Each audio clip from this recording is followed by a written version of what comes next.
শহরে ফের বাস দুর্ঘটনা, একেবারে মর্মান্তিক ধাক্কায় দ্বিতীয় হুগলি সেতুতে বেশ কয়েকজন আহত হয়েছেন। ব্রেক ফেল করে পরপর গাড়িতে ধাক্কা মারে বেসরকারি বাস। নিয়ন্ত্রণ হারিয়ে যেভাবে পরপর গাড়িতে ধাক্কা মারে বাসটি, তার জেরেই বেশ কয়েকজন আহত হয়েছেন।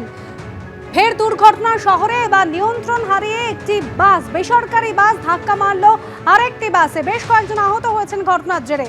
আবির দত্ত আমাদের প্রতিনিধি রয়েছেন আমাদের সঙ্গে টেলিফোন লাইনে। আবির, দেখো, দ্বিতীয় হুগলি সেতুর উপরে যে ঘটনা ঘটেছে, ব্রেক ফেল করেই এই ঘটনা এমনটাই মনে করা হচ্ছে। এবং যেটা জানা যাচ্ছে যে পরপর বেশ কয়েকটি গাড়িতে এই কিন্তু ধাক্কা মারে এই প্রাইভেট বাস। এবং ধুলাগড় নিউটন রুটের এই যে বাস নিয়ন্ত্রণ হারিয়ে ধাক্কা মারে, এবং একটি প্রাইভেট গাড়ি সেটা নিয়ন্ত্রণ হারিয়ে অন্য একটি গাড়ির উপরে গাড়ির পিছনে এসে ধাক্কা মারে। নিয়ন্ত্রণ হারিয়ে বাসের ব্রিজের উপরেই উল্টে যায় এই ছোট হাতিটিও, অর্থাৎ বা ছোট যে গাড়িটা রয়েছে ম্যাটাডোর। বাসের যাত্রী সহ প্রাইভেট কারের বেশ কয়েকজন যাত্রী গুরুতর জখম হয়েছে। তার মধ্যে মহিলা রয়েছেন, তাদেরকে হাসপাতালে নিয়ে যাওয়া হয়েছে, শিশু রয়েছেন এমনটা বিশেষ করে।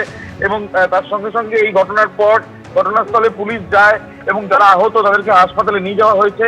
এবং তাদের পরিবারের যারা সদস্যরা, তাদের সঙ্গে যোগাযোগের প্রক্রিয়া শুরু হয়েছে বলে জানা যাচ্ছে। ইতিমধ্যে যে গাড়িগুলো ক্ষতিগ্রস্ত হয়েছে সেগুলোকে রাখা হয়েছে এবং ঘটনাস্থলে পুলিশের তরফ থেকে সেই বিষয়ে এটা কিভাবে এই ঘটনা ঘটলো সিসিটিভি ক্যামেরা দেখেও তদন্ত করে দেখা হচ্ছে। ধন্যবাদ আবির।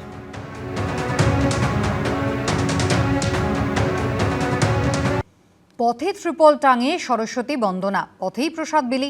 ধর্মতলায় আন্দোলন মঞ্চে এভাবেই বাগদেবীর আরাধনা করলেন আপার প্রাইমারি চাকরি প্রার্থীরা। গতকাল তাদের আন্দোলন পড়েছে 774তম দিনে।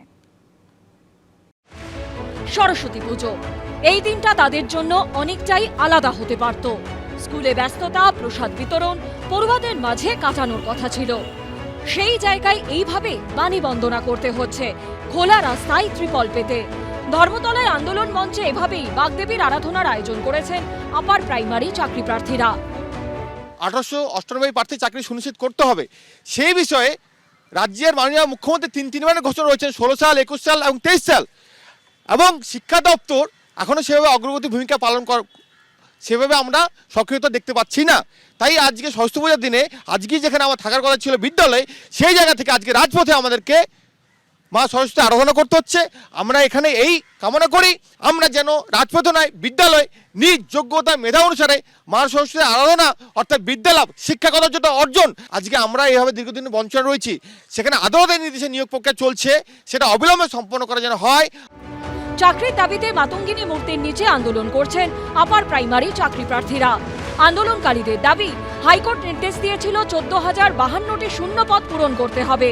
ইতিমধ্যে 3টি কাউন্সিলিংয়ে পূরণ হয়েছে 12,068 শূন্য পদ। বাকি 1,898 শূন্য পদেও অবিলম্বে কাউন্সিলিং করে নিয়োগ প্রক্রিয়া সম্পন্ন করতে হবে। এই দাবিতে আন্দোলন করছেন চাকরি প্রার্থীরা। সোমবার তাদের আন্দোলন পড়েছে 774তম দিনে। সৌভিক মজুমদারের রিপোর্ট, এবিপি আনন্দ, কলকাতা।